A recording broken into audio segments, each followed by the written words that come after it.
ఇశ్రాయేలీలు ఐగుప్తు నుండి కానానుకు తమ ప్రయాణం చేస్తూ యెరికోకు ఎదురుగా ఉన్న యొర్దాను తీరమున ఉన్న మోయాబు మైదానంలో దిగారు. అప్పుడు మోయాబు రాజైన బాలాకు దేవుడు ఇశ్రాయేలుకు తోడైన సంగతి గ్రహించి వారికి భయపడి ప్రవక్త అయిన బిలామును పిలిపించి ఇశ్రాయేలు ప్రజలను శపించమని కానుకలు ఇచ్చాడు. అప్పుడు బిలాము సంఖ్యాకాండం 24వ అధ్యాయం 17వ వచనంలో, నక్షత్రం యాకోబులో నుండి ఉదయించును, రాజదండము ఇశ్రాయేలు నుండి లేచును, అది మోయాబు ప్రాంతములను కుట్టును, కలహవీరులందరినీ నాశనం చేయును అని ప్రవచించాడు. ఇది మన ప్రభు అయిన యేసుక్రీస్తు వారి గురించి చెప్పబడిన ప్రవచనం. నక్షత్రం వెలుగును ఇస్తుంది.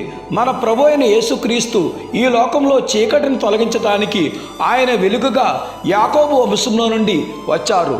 రాజదండము అనగా ఆయన త్వరలో రాజులకు రాజుగా ప్రభువులకు ప్రభుగా ఈ లోకానికి మరలా రాబోతున్నాడు. అప్పుడు ఆయన 1000 ఏళ్ళు రాజ్య పరిపాలన చేస్తారు.